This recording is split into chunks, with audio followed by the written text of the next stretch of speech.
Persecutions of the Yazidi people continue to wreak havoc to this religious minority in Iraq, and an Ebola nurse coming back from Sierra Leone fights against her quarantine. I'm Claire Jaimo. And I'm Jay Jazza. This is Bulldog Bytes TV. The Yazidi people, a religious minority in Iraq, is facing oppression by ISIS. The women are being persecuted by means of human trafficking, abduction, sexual slavery, and rape. The men are facing gun runs and executions throughout Yazidi concentrated areas of Iraq if they refuse to convert to a fundamentalist interpretation of Islam dictated by the Islamic State.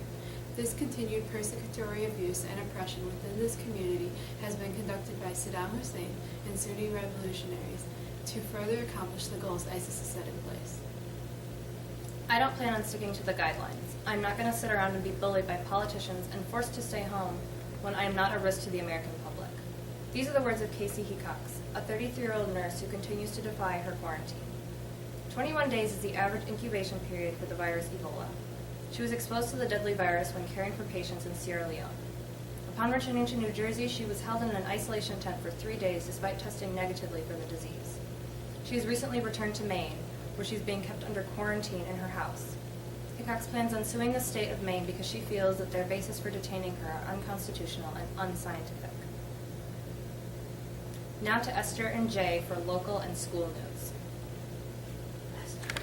Now to Esther and Sam for local and school news.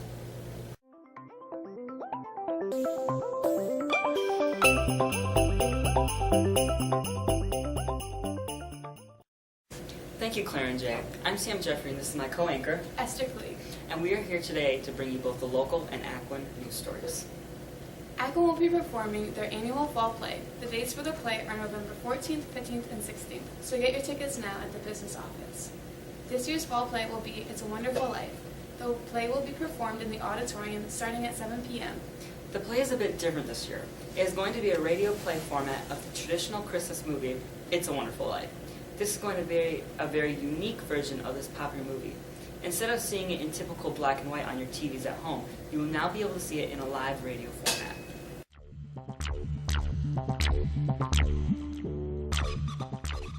Gas prices are still in the fall in America as they continue to stay under $3. This is the first time we have seen this since September of 2010. Airline companies are not going to be dropping their prices for tickets even with this drop. Airline companies want to make whatever profit they can to make this lowered price of gas help support the income that they have lost in the past. In short term, the airline companies will not be supporting you with this price drop. The reason for this major drop of gas prices is because of the large amount of gas and oil the United States has currently produced. Prices are suspected to keep dropping, but by the time Thanksgiving comes around, gas prices may start to rise with all the traveling during the holiday season.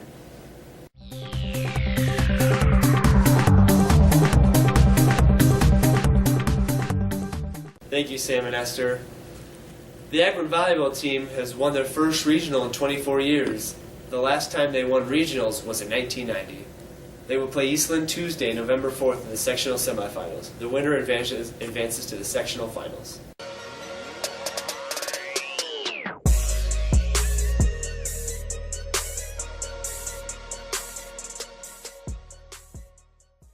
Aquin hosted Dakota in the first round of the IHSA football playoffs this weekend.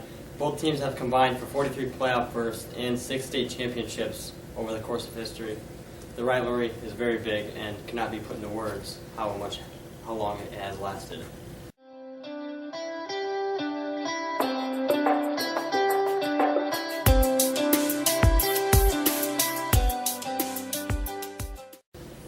The weather for this weekend looks to move into the mid to high 40s, and over into the weekend it's mid to high 50s with the chances of rain Monday and Tuesday. Thank you. I'm Dean Sopsick. I'm Riley Whelan. Stay classy.